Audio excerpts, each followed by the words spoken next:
اللهم كن لوليك الحجة ابن الحسن صلواتك عليه وعلى آبائه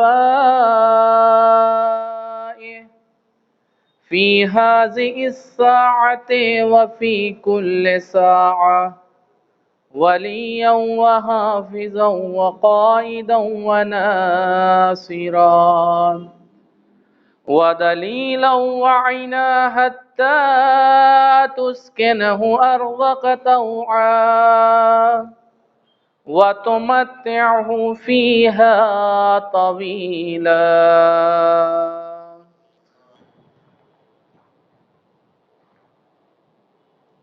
لا حول ولا قوة إلا بالله العلي العظيم. أعوذ بالله من الشيطان اللعين الرجيم. بسم الله الرحمن الرحيم. الحمد لله الذي لا يبلغ مدحته القائلون ولا يحصي نعمه العادون ولا يؤدي حقه المجتهدون الذي لا يدركه بعد الهمم ولا ينال غوص الفتن الذي ليس لصفته حد محدود ولا نعت موجود ولا وقت معدود ولا أجل ممدود فطر الخلائق بقدرته ونشر الرياح برحمته وابتدى بالصخور ميدان أرضه ثم الصلاة والسلام والتحية والإكرام على رسول الثقلين جد الحسنين نبي القاسم محمد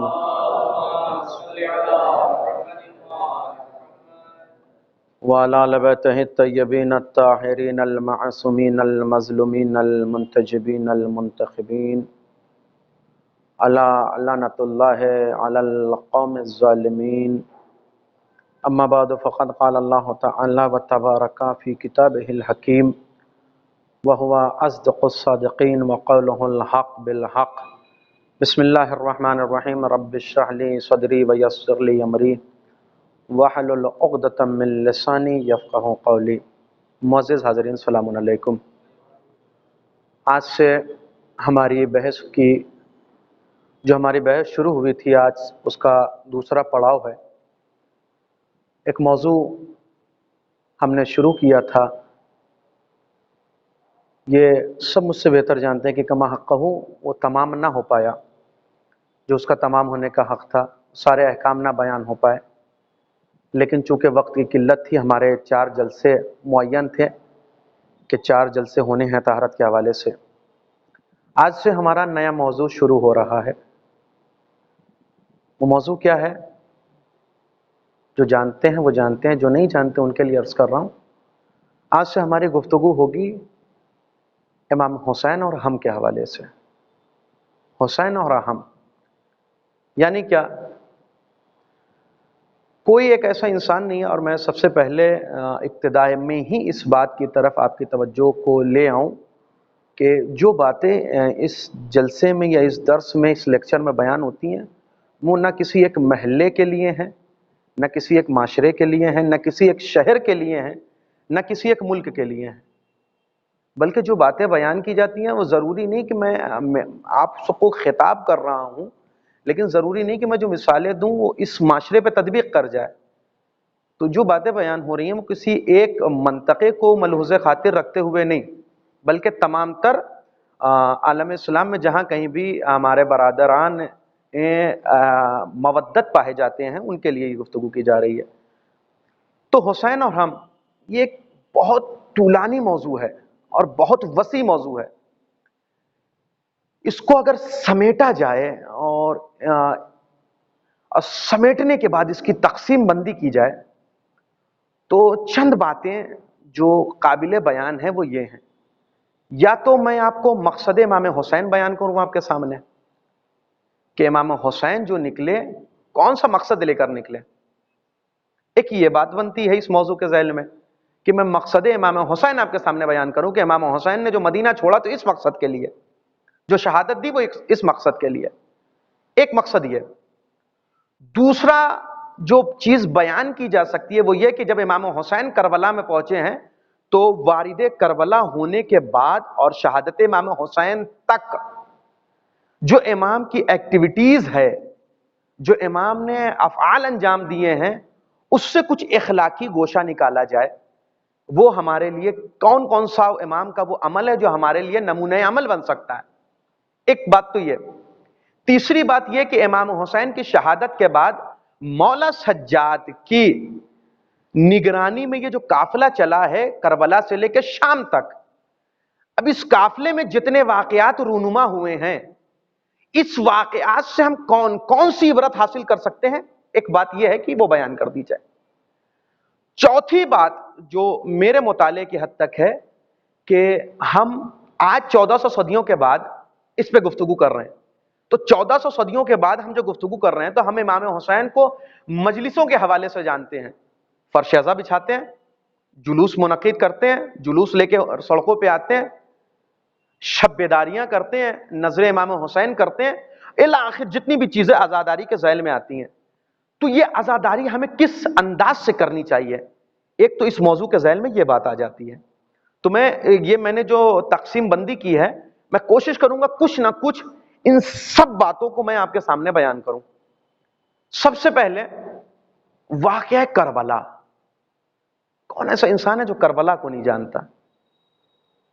مذہب کی قید نہیں ہے کہ شیعہ ہو، آج پوری دنیا میں کسی مسلک کا ایسا انسان نہیں ہے جو کربلا کو نہ جانتا ہو. کربلا سب کے لیے آیا ہے، ازہر من الشمس ہے، اور ہم سے بہتر ہمارے دشمن جانتے ہیں کربلا کو. میں مبالغہ نہیں کر رہا، ہم سے بہتر کا ہمارے دشمن کربلا کو جانتے ہیں. تو کربلا کیا ہے؟ کربلا ہمارے لیے صرف مصائب و آلام کو بیان کرنے کا ایک مارکہ نہیں ہے. کربلا ہمارے لیے ایک نمونہ عمل ہے. کربلا ایک دستور العمل کا نام ہے کہ کربلا کی کتاب کو کھولیں اور اپنی زندگی کو جینے کا سلیقہ سیکھیں، اپنی زندگی کو جینے کا سلیقہ سیکھیں. امام حسین جو کربلا تک گئے ہیں، دنیا میں کوئی بھی سمجھدار اور پڑھا لکھا انسان اگر کوئی کام اپنے اختیار سے کرتا ہے، زبردستی نہیں، جبرن نہیں، اجبار سے نہیں، اگر کوئی کام دنیا کا کوئی پڑھا لکھا انسان اپنے اختیار سے کرتا ہے تو اس کا کوئی مقصد ہوتا ہے، کوئی ریزن ہوتا ہے، کوئی گول ہوتا ہے، کوئی ہدف ہوتا ہے. بنا مقصد کے کوئی سمجھدار انسان کوئی کام نہیں کرتا. اب امام حسین نے ایک اقدام کیا، یعنی اپنے نانا کے شہر کو چھوڑا، مدینہ چھوڑا امام حسین نے. امام معصوم ہے، ہادی ہے، رہبر ہے، کچھ نہ ہو کم سے کم حکیم ہے، حکیم کا کوئی بھی عمل حکمت سے خالی نہیں ہوتا. امام نے مدینہ چھوڑا تو امام کے مدینہ چھوڑنے کا سبب کیا تھا؟ سب سے پہلے میں اپنی گفتگو کا آغاز یہیں سے کروں. امام کے مدینہ چھوڑنے کا سبب کیا تھا؟ امام نے مدینہ چھوڑا اس لیے تاکہ میں ایک جملے میں بیان کروں، اپنے جد کی سیرت کو زندہ کر سکیں. امام نے مدینہ چھوڑا اس لیے کہ بابا علی کی سیرت کو زندہ کر سکیں. مولا حسین نے مدینہ چھوڑا اس لیے کہ امر بالمعروف اور نہی عن المنکر، یعنی نیکی کا حکم دینا اور برائی سے روکنا، اس دو واجبات کو زندہ کر سکیں. زندہ کر سکیں، یہ جملہ یاد رکھیں، امر بالمعروف اور نہی عن المنکر کو زندہ کر سکیں. یعنی یہ دو واجبات ایسے تھے سن 60 ہجری میں جو مر چکے تھے. یعنی نہ کوئی نیکی کا حکم دینے والا تھا، نہ کوئی برائی سے روکنے والا تھا. یہ سب سے بڑا، دیکھیے ایک چیز ہوتی ہے لبرلزم، آزادی چاہنا، یہ بہت زیادہ یہ اسلام میں اس عقیدے کو ڈالا جا رہا ہے. سیکولرزم، سیکولر ٹائپ کے جو لوگ ہوتے ہیں، جوان مجھ سے بہتر جانتے ہوں گے، یہ کیا ہے؟ ہمیں آزادی چاہیے، آزادی کی طلب، انسان آزادی چاہتا ہے. یعنی آج کے معاشرے میں اگر میں دو جملے میں بیان کروں کہ ہماری زندگی میں ہمارا اختیار ہونا چاہیے، فریڈم ہونی چاہیے، ہمیں کوئی روکے ٹوکے نہیں. یہ بہت بڑا نقصان ہے اس سے قوم کا. اگر ہم اس سوچ کے ہو جائیں کہ ہمیں اپنے طریقے سے زندگی جینا ہے، تو یہ سب سے بڑا قوم کا نقصان ہے اگر کوئی یہ سوچ لے کے بیٹھ جائے. اس لیے کہ اس زمانے میں بھی یہی ہوا تھا کہ ہمیں ہماری طریقے سے زندگی جینے دو، ہم کو روکو نہیں، ہم کو ٹوکو نہیں. یعنی جب امر بالمعروف نہیں ہوگا، نیکی کا حکم کوئی نہیں دے گا، نہیں انل منکر نہیں ہوگا، برائی سے کوئی روکے گا نہیں، یعنی جو آپ کا دل چاہ رہا ہے آپ کریں. نماز پڑھنا چاہ رہے ہیں پڑھیں، نہیں پڑھنا چاہ رہے ہیں نہیں پڑھیں. بعض اوقات اگر جوانوں کو کسی کو نماز کی رغبت کے لیے آپ کوئی بات کہہ دیں، اپنے بھائی سے کہہ دیں، اپنے بھتیجے سے کہہ دیں، تو ان کے پیشانیوں پہ تیوریاں بدل جاتی ہیں، ان کے پیشانیوں پہ بل آ جاتا ہے. کیوں؟ ہماری زندگی ہے، ہم کو جب پڑھنی ہوگی پڑھ لیں گے، ہم پہ واجب ہے، آپ پہ تھوڑی واجب ہے. ہوتا ہے ایسا؟ روزہ ہم پہ واجب ہے، آپ پہ تھوڑی واجب ہے. ہم کریں گے نیکیاں، ہم کو اپنے طریقے سے نیکی کرنے دیجئے. نہیں، اسلام میں واجب یہ ہے کہ اگر کوئی غلط کرے تو اسے ٹوکو، اور اگر کوئی واجبات انجام نہیں دے رہا تو اسے واجبات کی رغبت دلاؤ. یہ آپ کی ذمہ داری ہے، ذمہ داری کی حد تک.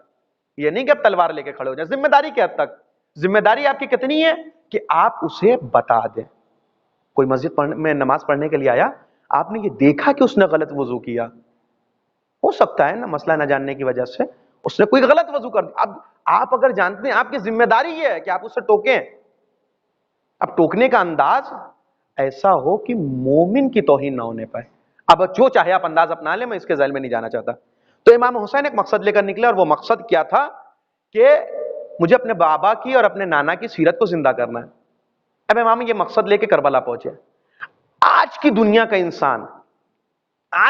کا انسان جب کوئی معرکہ دیکھتا ہے، کوئی میدان دیکھتا ہے، کوئی وار دیکھتا ہے، جنگ دیکھتا ہے، تو وہ ہار اور جیت کا فیصلہ قتل اور مقتول سے لگاتا ہے کہ قاتل اور مقتول.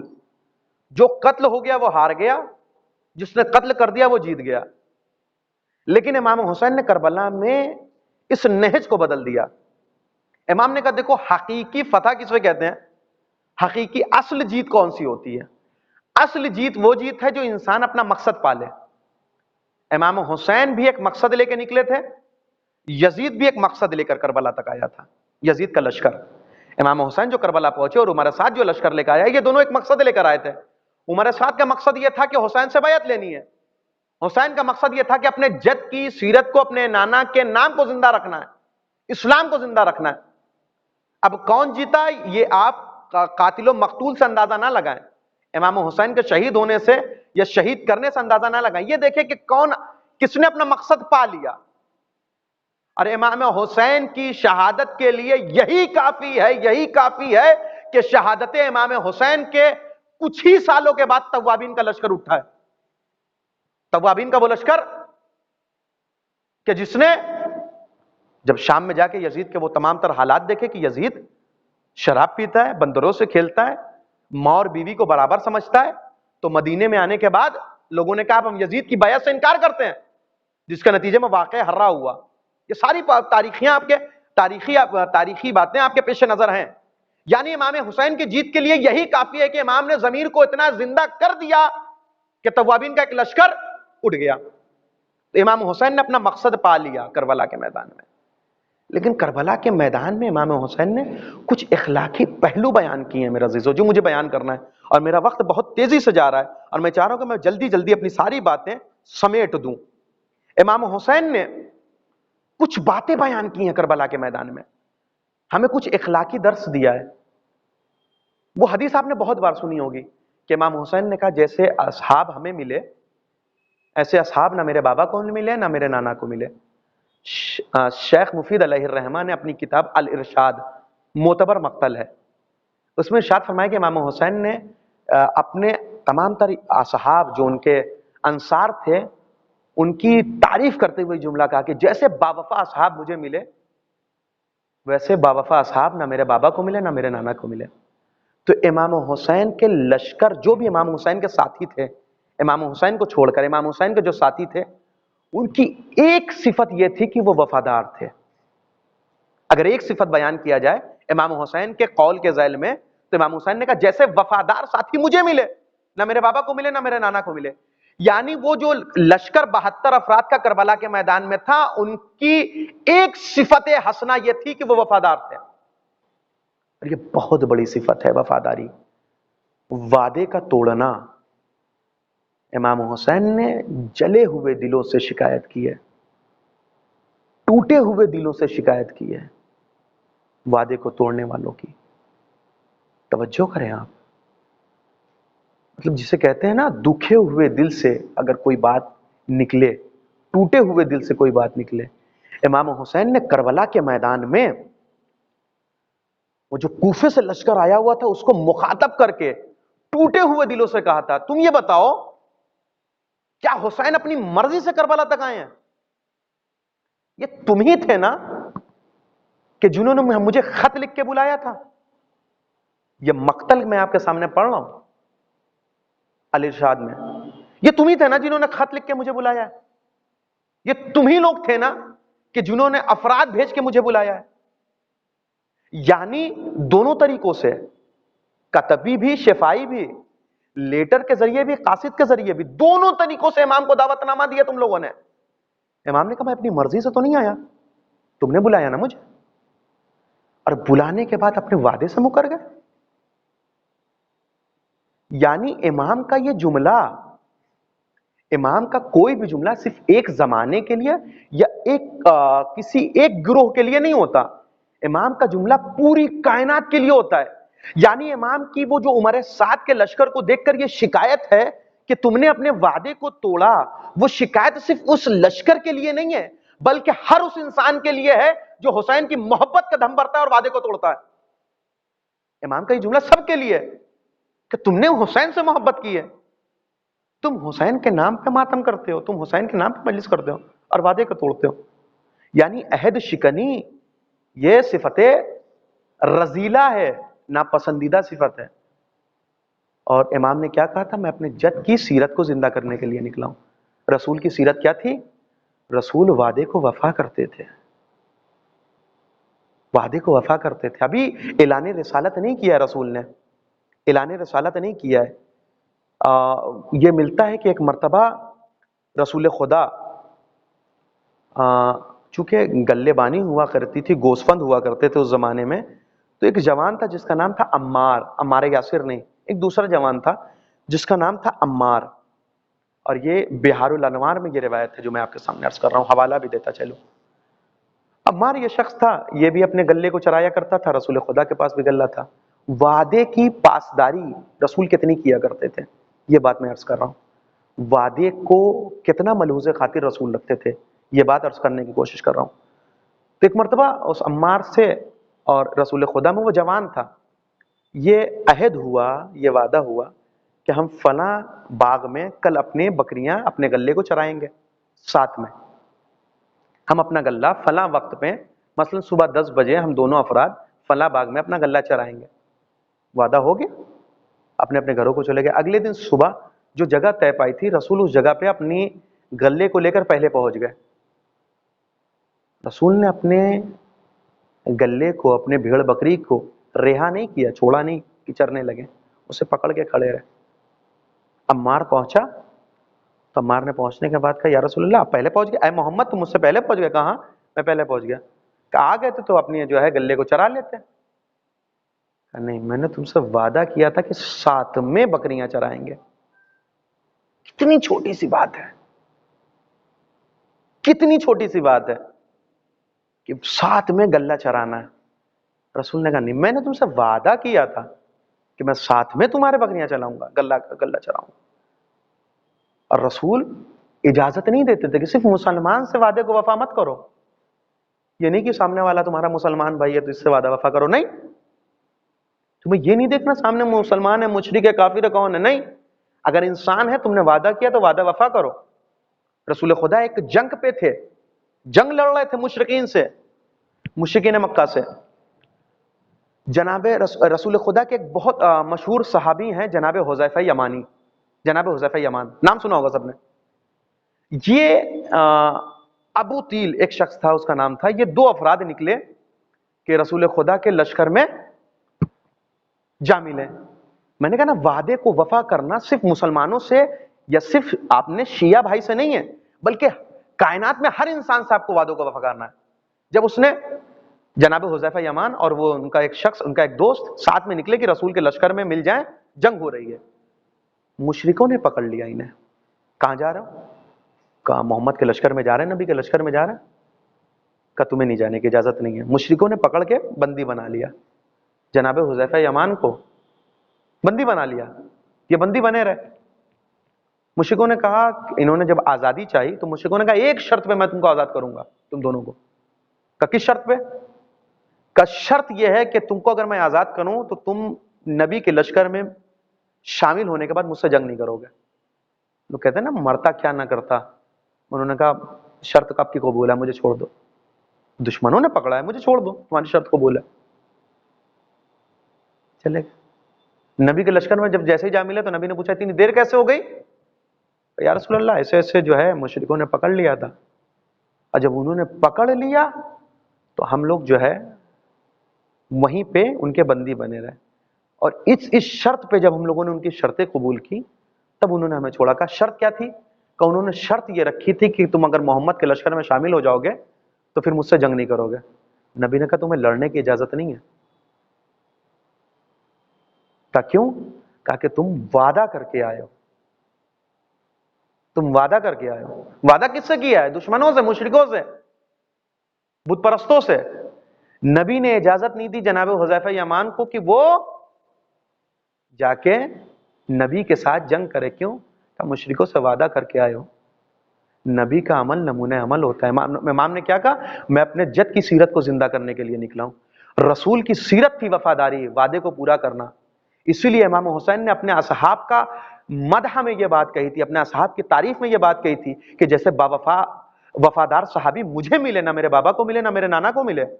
یعنی اپنے چاہنے والوں کا، اپنے انصار کا قصیدہ پڑھا کہ یہ وفادار ہیں، اور کوفے والوں کی مذمت کی یہ کہہ کے کہ یہ بے وفا ہیں، مذمت کی ہے۔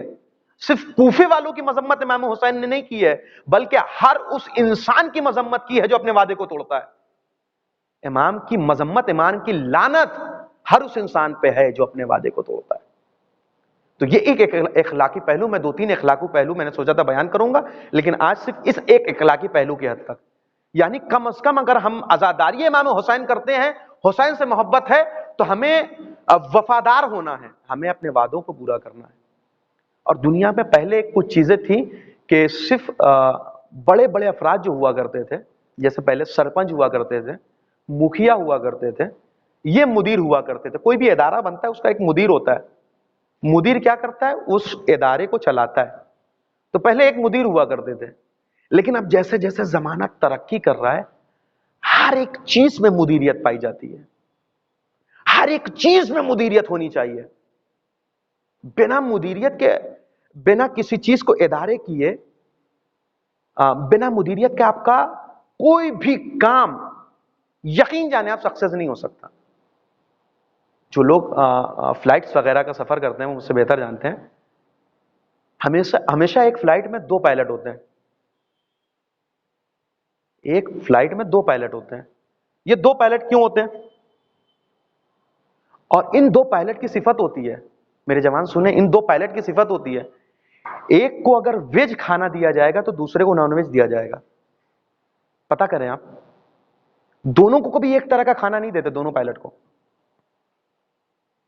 جو پائلٹ ہوتے ہیں جو جہاز اڑاتے ہیں، اس میں ہمیشہ ہر جہاز میں، ایک جہاز میں 2 پائلٹ، اور دونوں پائلٹ کو کبھی سیم کھانا نہیں دیا جاتا، ہمیشہ غذا فرق ہوتی ہے ان کی۔ کیوں؟ کہ اس لیے کہ اگر کوئی ایک کھانا مسموم ہو جائے، زہر ڈال دیا جائے، تو دوسرے کھانے تک زہر نہ پہنچے۔ یہ اتنا اہتمام کیوں ہوتا ہے؟ کہ ان کے کاندھوں پہ اتنے پیسنجر کا بوجھ ہے، ذمہ داری ہے۔ اب ہم مجلس عزا اگر برگزار کر رہے ہیں، فرش عزا بچھا رہے ہیں، یعنی ہم ایک ذمہ دار ہیں، ہم عام انسان نہیں ہیں۔ ہم نے فرش عزا بچھایا ہے تو ہماری ذمہ داری، اب ہم ذمہ دار ہو گئے۔ ہماری ذمہ داریاں کیا ہیں؟ چھوٹی چھوٹی چیزیں بھی مدیریت چاہتی ہیں، بنا مدیریت کے نہیں ہیں۔ چھوٹی چھوٹی چیزیں بھی مدیریت چاہتی ہیں۔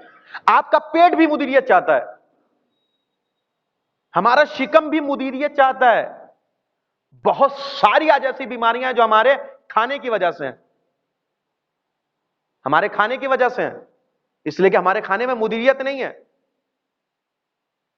ہم محتاط نہیں ہیں کھانے کے معاملے میں. صبح کو اٹھے سردی سے محسوس ہوئی، ہم نے گرم چائے پی لی ادرک والی، اب بہت زیادہ گرمی محسوس ہونے لگی، ہم نے کہا تھوڑا سا کھیرا کاٹ دو، تھوڑی سی ٹھنڈی چیز کھا لی، بہت زیادہ پھر سردی لگنے لگی، ہم نے کہا نہیں اب جو ہے کوئی اجوائن ڈال کے کسی بھی طریقے کی چائے بنا دو. یعنی ایک بار ٹھنڈی غذا ایک بار گرم غذا، ایک بار ٹھنڈی غذا ایک بار گرم غذا. یہ ہوتا ہے ہمارے معاشرے میں. کیوں؟ اس لیے کہ وہ یہ دیکھ رہا ہے کہ اگر سردی ہوئی ہے تو گرم غذا کھاؤ، پھر گرمی محسوس ہوئی کچھ ٹھنڈا کھا لو، پھر ٹھنڈک محسوس ہوئی کچھ گرم کھا لو. اگر وہ کچھ نہ کھائے تو بہتر ہو جائے گا، وہ نہ ٹھنڈا نہ گرم، اگر کچھ نہ کھائے تو یہ ممکن ہے کہ وہ اس کی طبیعت ٹھیک ہو جائے. کیا ہمارا شکم بھی مدیریت چاہتا ہے؟ ایک چھوٹا سا پیٹ بھی ہمارا بنا مدیریت کے نہیں رہ سکتے ہم. تو اتنی بڑی ذمہ داری جو عزاداری کی شکل میں ہے، کیا یہ بنا مدیریت کے ہے؟ اس میں مدیریت نہیں ہونی چاہیے. اس میں کوئی جو شخص فرش عزا بچھا رہا ہے اسے نہیں چاہیے کہ وہ اپنے آپ کو ذمہ دار محسوس کرے کہ میں ذمہ دار ہوں، میں نے ایک مسند بچھائی ہے، ایک مومنین کو اکٹھا کیا ہے کہ امام حسین کے پیغام کو مجھے آگے بڑھانا ہے، میں نے ایک خطیب بلایا ہے، میں نے ایک مولوی بلایا ہے تاکہ حسین کا پیغام یہ پہنچائے. تو اس بلانے والے کی کچھ ذمہ داری ہے کہ نہیں ہے؟ اسے ذمہ دار ہونا پڑے گا. یہ رسم نہیں ہے، عزاداری رسم نہیں ہے، عزاداری عبادت ہے، عزاداری ذمہ داری ہے، عبادت ہے. اسے یہ مدیریت چاہتی ہے. بعض اوقات میں نے کہا نا، میرا کوئی بھی جملہ کسی ایک معاشرے کے لیے نہیں ہے، خدا کے لیے کسی ایک معاشرے تک اس جملے کو محدود نہ کریے گا. نہ کوئی میں کوئی کسی کو ٹارگٹ کر کے یہ بات کہتا ہوں، نہیں، میں اپنی حد تک یہ بات کہہ رہا ہوں، میں اپنے آپ سے یہ بات کہہ رہا ہوں. بعض اوقات اگر ہم سے مومنین کہتے ہیں، پڑھے لکھے افراد کہتے ہیں کہ مولانا آپ اس طریقے سے مجلس کیوں کرتے ہیں جبکہ بہتر طریقہ یہ ہے، تو میں ان سے یہ کہتا ہوں، میں نے کہا نا شریف انسان اپنی مثال دے، تو میں ان سے یہ کہتا ہوں کہ کیا کروں کہ ہمارے آبا و اجداد کرتے چلے آ رہے ہیں، ابا کے زمانے سے ایسے ہو رہا ہے، دادا کے زمانے سے ایسے ہو رہا ہے. ممکن ہے آپ کے دادا سے اشتباہ ہو گیا ہو عزاداری کے معاملے میں، ممکن ہے آپ کے والد صاحب سے اشتباہ ہو گیا ہو. آپ کی ذمہ داری کیا ہے کہ آپ اس اشتباہ کو دور کریں یا اس اشتباہ کو ادامہ دیں؟ ہماری ذمہ داری کیا ہے کہ ہم اس اشتباہ کو دور کریں یا اس اشتباہ کو ادامہ دیں، برقرار رکھیں. چھٹے امام جعفر صادق علیہ الصلوۃ والسلام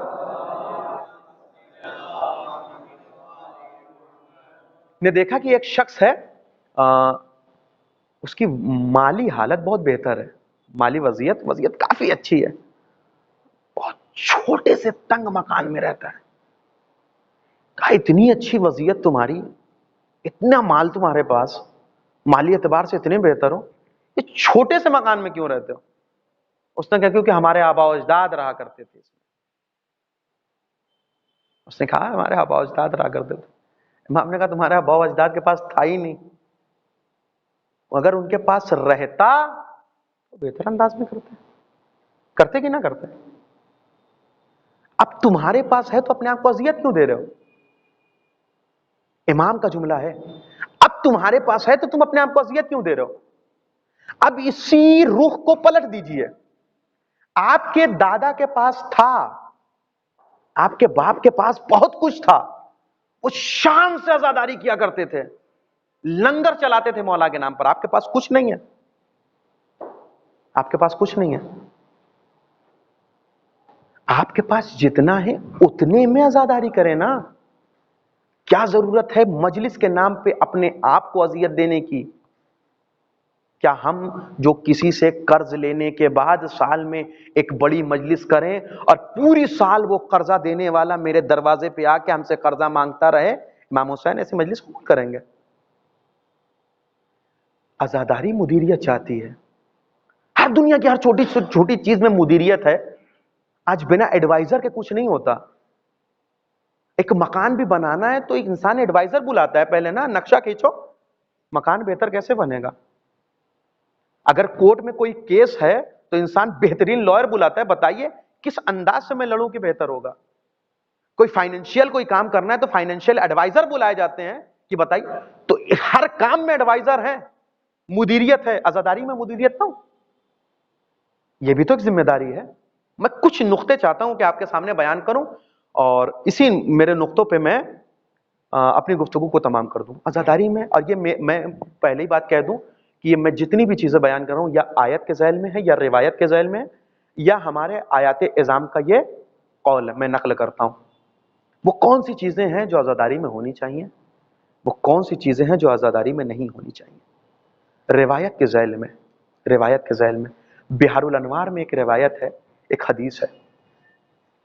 بیان ہوتا ہے کہ جب بھی امام حسین کے نام پہ مجلس برپا کرو تو احیو امرنا، اگر جب بھی امام حسین کے نام پہ مجلس برپا کرو تو احیو امرنا، اہل بیت کے امر کو زندہ کرو.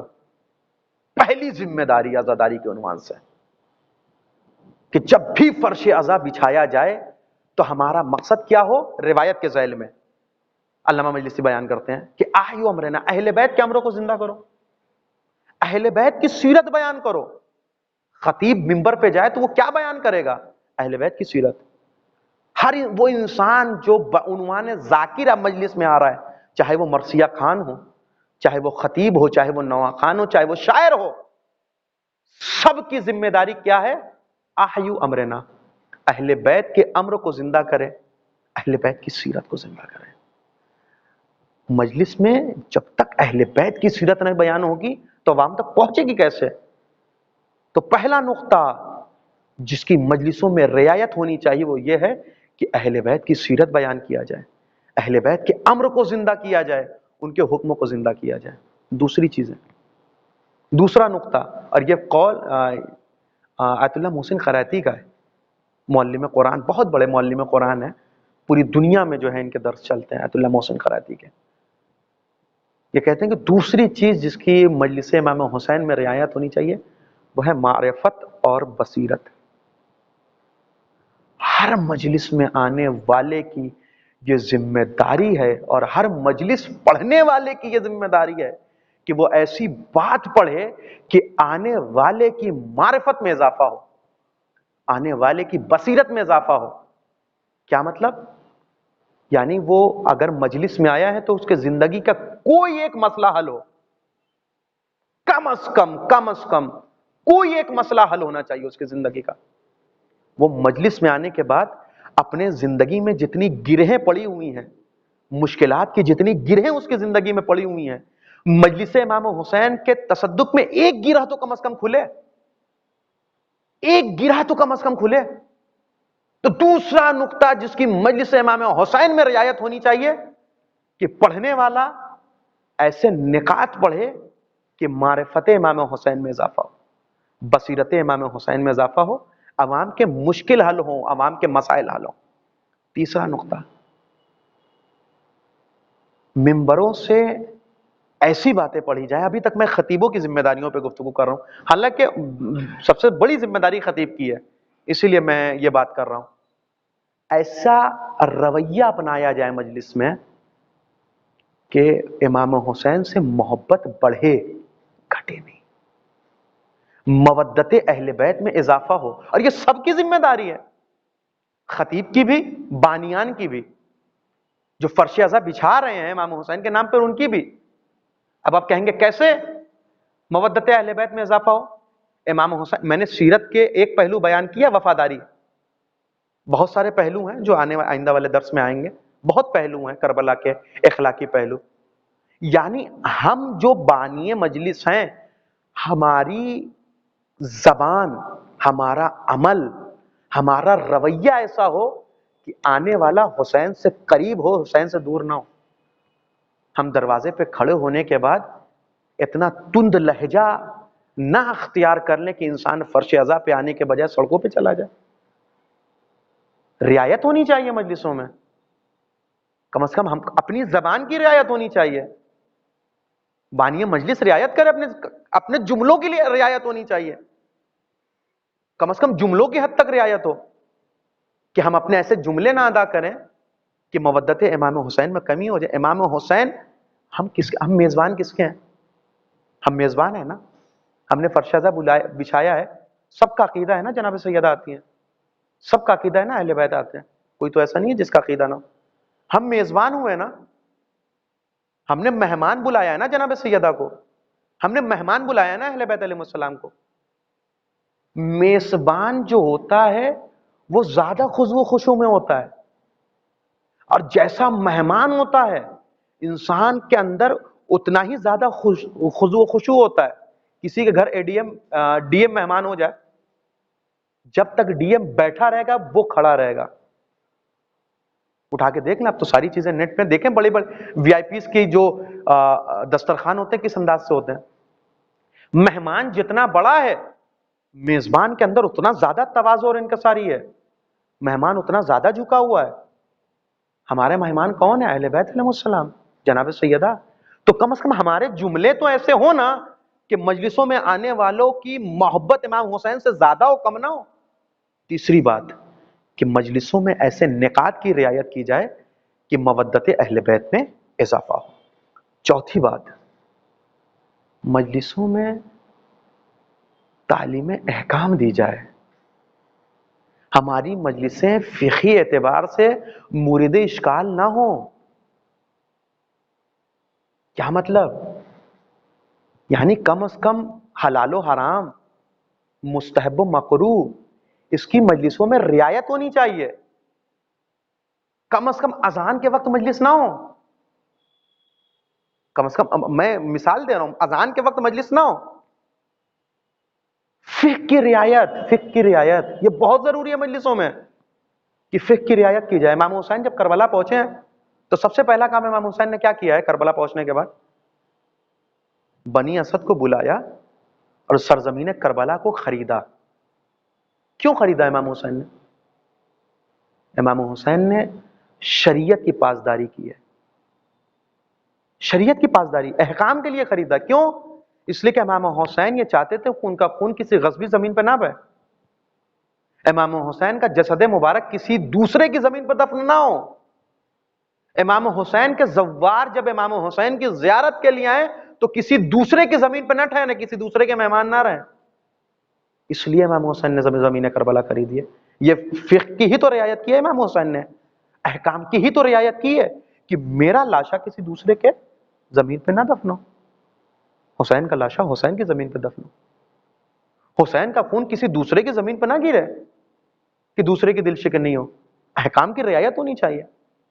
بعض اوقات یہ ہوتا ہے کہ جب ہم بہت زیادہ پریشان حال ہوتے ہیں، ہمارے اوپر مصیبتیں زیادہ ہوتی ہیں، تو ہم شریعت کی پاسداری نہیں کرتے، ہم شریعت بھول جاتے ہیں.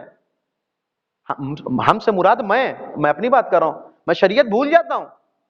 لیکن اس اوج بلا اور مصائب پہ کہ جب لشکر امام حسین کا جب اجڑا ہوا کارواں چلا ہے، کتنی مصیبتیں ہیں کہ ایک رسن 12 گلے ہیں. کتنی مصیبت ہے کہ جناب سید ایک سجاد کے ہاتھوں میں ہتکڑیاں، پیروں میں بیڑیاں، کمر میں ایسا لنگر ہے کہ کھینچے نہ کھینچے، اتنا وزنی لنگر اور خاردار توق امام والا سجاد کے گلے میں. کتنی مصیبتوں سے یہ کاروان گزر رہا ہے. لیکن جب کوفے کی بازاروں میں شام میں پہنچنے کے بعد اس کاروان پہ کھجوریں پھینکی گئی تو جناب زینب نے پہلا سوال کیا ہے، یہ صدقہ ہے کہ ہدیہ ہے؟ کہ یہ صدقہ ہے؟ کہ صدقہ ہم اہل بیت پہ حرام ہے. یہ کس کی رعایت کر رہی ہیں جناب زینب؟ شریعت کی تو رعایت کر رہی ہیں، فقہ کی رعایت، احکام کی رعایت. یہ احکام کی رعایت کی ہے جناب زینب نے. جناب زینب کا یہ جملہ اس لیے، جناب جب زینب اتنے اوج بلا پہ ہونے کے بعد زینب شریعت نہیں بھولی، تو تم جب امام حسین کی مجلس کرو تو اپنی شریعتوں کو یاد رکھو. میں ایک مثال دے دوں، چونکہ میں مسجد میں ہے اور اس مسجد میں مجلسیں بھی ہوتی ہیں، میں مسجد ہی کی مثال دے دوں. مثلا ایام عزا میں مجلسوں میں کالا کپڑا لگانا مستحب ہے. مسجدوں کو سیاہ کرنا، سیاہ پردے لگانا مستحب ہے. اپنے گھروں کو سیاہ پردے لگانا گیا میں مستحب ہے. لیکن میں نے کہا میں مسجد کی مثال دے رہا ہوں. مسجدوں میں سیاہ پردے لگانا مستحب ہے، مگر مسجدوں کی در و دیوار کو خراب کرنا حرام ہے. حرام ہے. شریعت کی پاسداری ہونی چاہیے مجلسوں میں. ہم مستحب کے لیے حرام نہیں انجام دے سکتے. خراب کرنا اگر کوئی اس نیت سے کرے کہ ہم نے سیاہ پرچم لگائیں بعد میں ہم اس مسجد کو درست کریں گے، یہ مسئلہ الگ ہے. یہ مسئلہ الگ ہے کہ کوئی جو ہے اس عہد کے ساتھ یہ کام کر رہا ہے کہ اگر کوئی میری وجہ سے، میری ذات سے مسجد کے در و دیوار خراب ہو رہے ہیں تو مجلسوں کے لیے ہو رہے ہیں تو ہم مجلسوں کے ختم ہونے کے بعد اس کو دوبارہ درست فرمائیں گے، یہ الگ مسئلہ ہے، استثناء ہے یہ بات۔ لیکن اگر اسی بات پہ اڑ جائیں کہ نہیں سیاہ پرچم لگنے چاہیے بھلے مسجد کی در و دیوار خراب ہو جائے، اگر کوئی یہ عہد کر کے لگائے کہ نہیں میں در و دیوار دوبارہ درست کرواؤں گا، یہ بات تو الگ ہے۔ لیکن اگر کوئی اسی پہ کہ در و دیوار خراب ہوتے ہیں تو ہونے دو، تو سیاہ پرچم لگانا مستحب ہے، مسجد کی در و دیوار خراب کرنا حرام ہے، تو ہماری مجلسوں میں شریعت کی پاسداری ہونی چاہیے، احکام کی پاسداری ہونی چاہیے۔ بس میں آخری بات بیان کروں اور اپنی گفتگو کو تمام کر دوں۔ مجلس امام حسین میں شبہات کے جواب دینے چاہیے، شبہات کے جواب۔ عزاداری پہ جتنے شبہ ایجاد کیے جاتے ہیں، جتنے اعتراضات کیے جاتے ہیں، ہماری مجلسوں سے اس کا جواب دیا، خطیب کو چاہیے کہ وہ جواب دے۔ عزاداری پہ جو اعتراضات ہوتے ہیں، مثلا ہم روتے کیوں ہیں؟ ہم روتے کیوں ہیں؟ یہ اہل حدیث افراد، یہ وہابی حضرات جو آپ کے محلے میں رہتے ہیں، یہ ایک سوال کرتے ہیں، آپ روتے کیوں ہیں امام حسین پہ؟ گریا کیوں کرتے ہیں؟ کہاں ہے قرآن میں دکھائیے؟ یہ اعتراض ہے آپ کے عزاداری پہ، تو ہمیں چاہیے کہ اس اعتراض کا جواب دیں، یہ ہماری ذمہ داری ہے۔ کہاں ہے قرآن میں دکھائیے؟ عزاداری قرآن سے دکھائیے۔ آپ مجھے انصاف سے بتائیے، سب کچھ ہے قرآن میں۔ اب میں قرآن سے عزاداری آپ کے سامنے پیش کر دوں اور اپنی گفتگو کو تمام کر دوں۔ سورہ تکویر پڑھی ہے آپ نے؟ بسم اللہ الرحمن الرحیم، اذا الشمس کورت واذا النجوم انقدرت، پوری سورہ پڑھی ہے آپ نے؟ یہ کس حوالے سے پروردگار گفتگو کر رہا ہے؟ جب سورج اس کیفیت میں ہو جائے، جب ستارے اس کیفیت میں ہو جائیں، جب پہاڑ کی یہ کیفیت ہو جائے، ان سب کے بعد ایک آیت بیان کی پروردگار عالم نے، بِأَيِّ ذَنبٍ قُتِلَتْ، یعنی سوال کیا جائے گا انہیں کس جرم میں قتل کیا گیا۔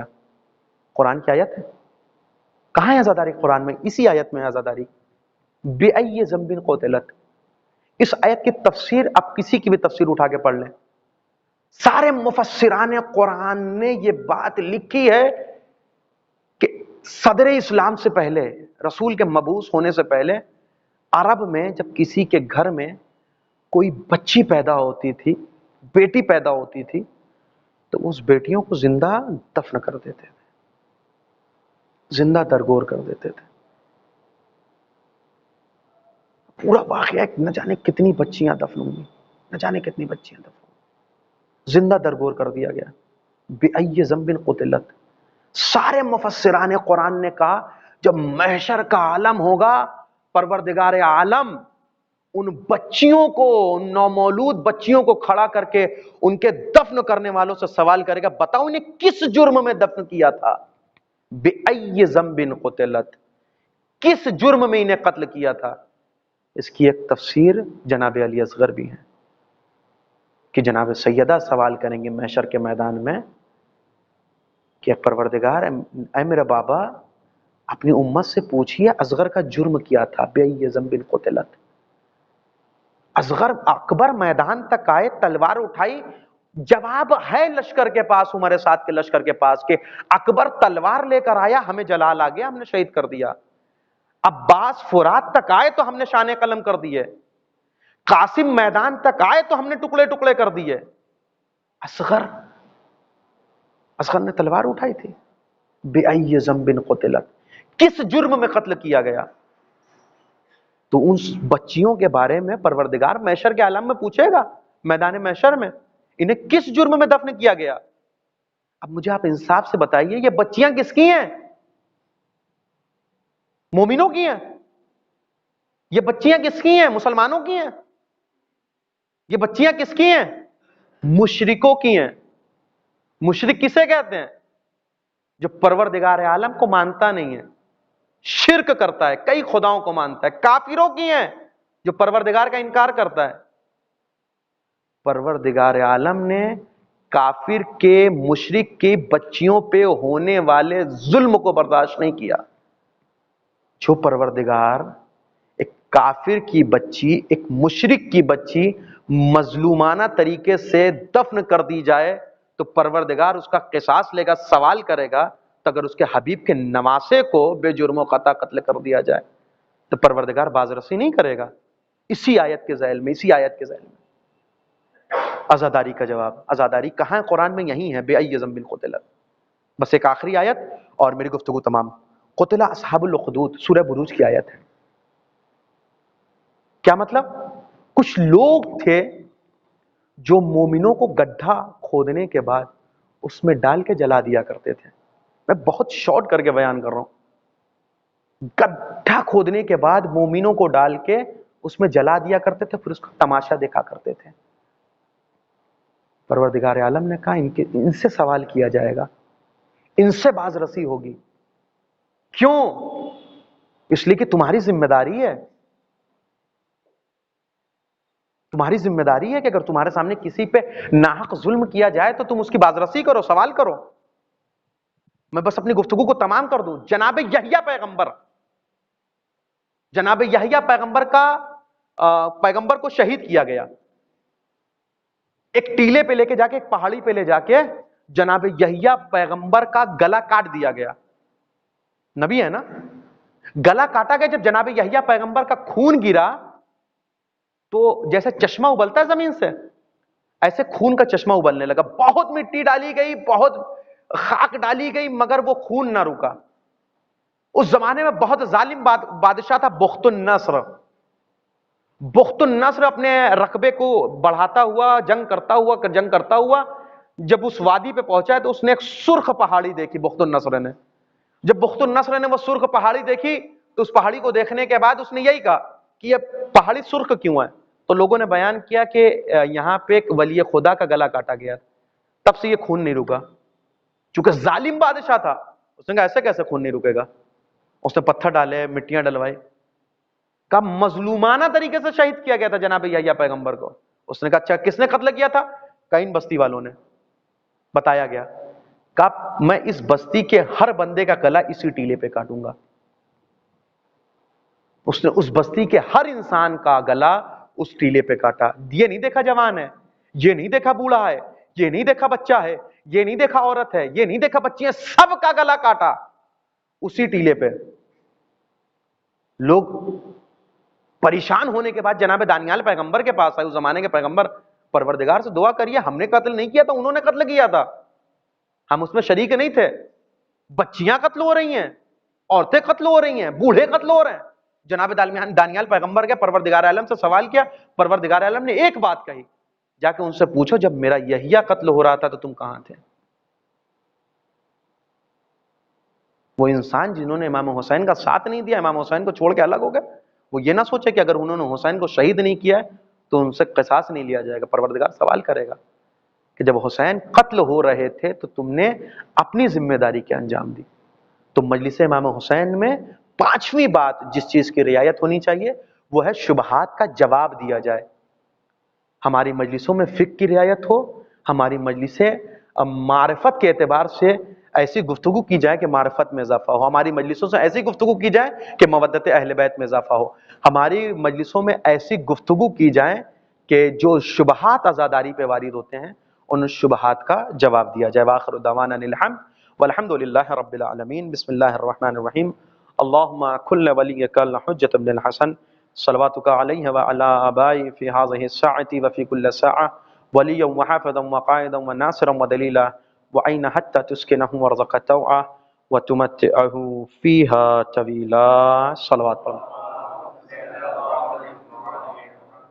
انشاءاللہ تعالیٰ فردا یعنی کہ کل المہدی ٹیم کے زیر اہتمام ایک دعائیہ برنامے کی افتتاح کی گئی ہے، بنیاد رکھی گئی ہے، جس کا پہلا جلسہ خود میرے گھر پہ چکی میں برگزار ہوگا، جس میں قاری محترم اہل بیت علیہ السلام سے توسل کے بعد صحیفہ سجادیہ کی پہلی دعا تلاوت فرمائیں گے، اور بندہ حقیر اس دعا کی تھوڑی سی تشریح 15 منٹ یا 20 منٹ کم از کم اس حد تک کہ آپ پہچان لیں کہ صحیفہ سجادیہ کیا ہے۔ یہ چھوٹا سا برنامہ رکھا گیا ہے کل خود میرے گھر پہ، اور ٹھیک 9 بجے وہ دعائیہ برنامہ شروع ہوگا۔ آپ تمامی مومنین سے زیادہ سے زیادہ تعداد میں شرکت کی استدعا ہے۔ جو لوگ نہیں آئے ہیں آپ ان تک بھی یہ پیغام پہنچا دیں گے تو مہربانی ہوگی. اور ہم سب کی صحت و سلامتی کے لیے، ہمارے والدین کی صحت و سلامتی کے لیے، تمام مرحومین کی صحت و سلامتی کے لیے، ان مسلیان کے لیے جو کبھی اس مسجد میں نماز پڑھا کرتے تھے آج نہیں، ان کی مغفرت کے لیے، امام زمانہ کی صحت و سلامتی کے لیے، ہمارے رزق میں برکتوں کے لیے، امام زمانہ کے ظہور میں تعجیل کے لیے ایک بلند ترین نعرہ صلوات.